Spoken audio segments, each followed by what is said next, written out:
Oh, hi everyone! Ibang idea na naman.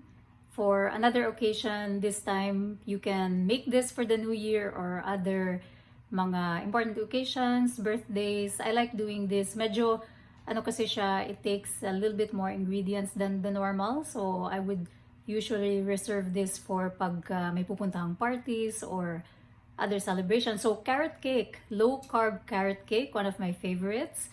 So we have here, and I will list down the ingredients. Medyo marami sila.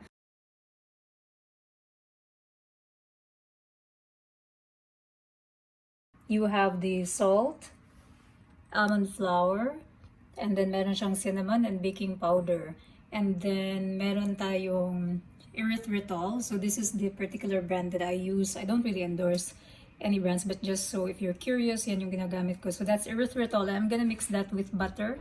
So meron din siyang butter later. Butter, I'm putting it in the oven para to soften it a little bit.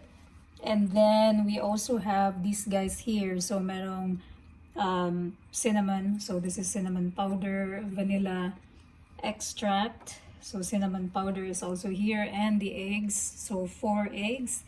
Pecans. So I have a little parang grinder.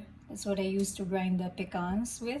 Pecans are one of the mga lower net carb na uri ng nuts po, ano? And it's pretty nice to have as a texture ng carrot cake mismo, but also yung topping na niya later with the cream cheese frosting. It goes really well with that. It makes it, makes the cake a little bit more elegant. So yan, pecans. You have the option to also use walnuts, whatever you prefer. Ako personally, I like pecans. They are lesser net carb compared to the other nuts. So yan, so I'm gonna mix them. Medyo ano lang siya. So just go ahead and watch. Medyo process siya because you have to do things step by step, and I'll show you. And then later, we'll also do yung kanyang pinaka-frosting. So the frosting, the cake has to be cool-ish before you do the frosting. The frosting is pretty straightforward. Madali lang siyang gawin. Cream cheese lang siya with a little bit of icing sugar na syempre low carb pa rin. So erythritol. It also comes in icing sugar form. These are 2 large carrots, and I think the recipe calls for around 2.5 cup na loosely packed carrots. So they're grated. Ayan. And then of course the nut.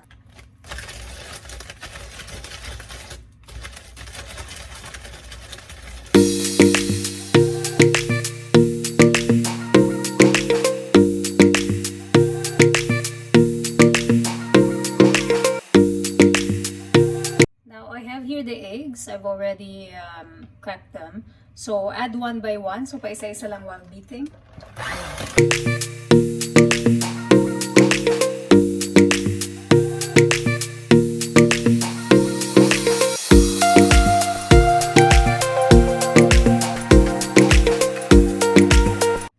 So ito naman yung dry ingredients. So ito yung almond flour, yung salt, yung baking powder, yung cinnamon. So I'm just stirring the dry ingredients.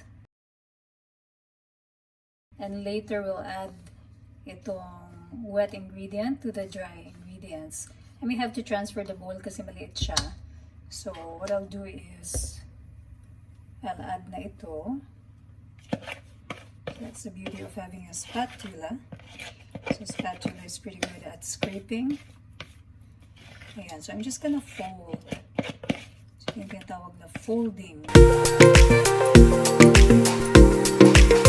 And then idadagdag natin yung carrots. So ito na yung aking carrots, grated carrots. I'm just gonna add this mixture dito kasi mas malaki yung bowl ng isa. Para hindi mahirap mag-mix, here are my coarse pecans. So dadagdag ko lang siya. I'll leave a little bit for later. Iwan ako for later sa toppings dun sa aking frosting. So maybe I'll leave, let's say, half cup for the, so yan, half cup for the frosting. So what I'll do is kukunin ko na yung aking mga pans that I've prepared.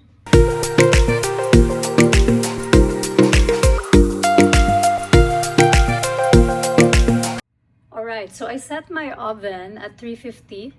So 350, I'm gonna go ahead and put itong ating carrot cakes dito.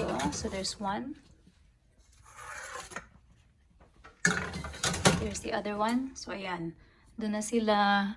And maybe, I'll put this muna for 30 minutes and then we'll check. We don't want to overdo it. Ayan. So I'll be back in a moment. Ayan, so while we're waiting for our cake to bake, i-prepare natin yung ingredients for the frosting. Remember, we cannot put the frosting sa mainit na cake. So tamang-tama, habang inaantay natin yung cake na medyo mag-cool down, then we can prepare our ingredients. So we have yung cream cheese. The one that I use is the 250 grams ng Philadelphia. And then we need our butter softened to room temperature. Kailangan din natin ng whipping cream or full cream. And kailangan natin ng powdered form ng erythritol. So yun po yung mga kailangan natin. And also vanilla extract. I'll show you in a moment. Just get those ingredients ready. Andyan sila sa screen. And get them ready for yung next step natin.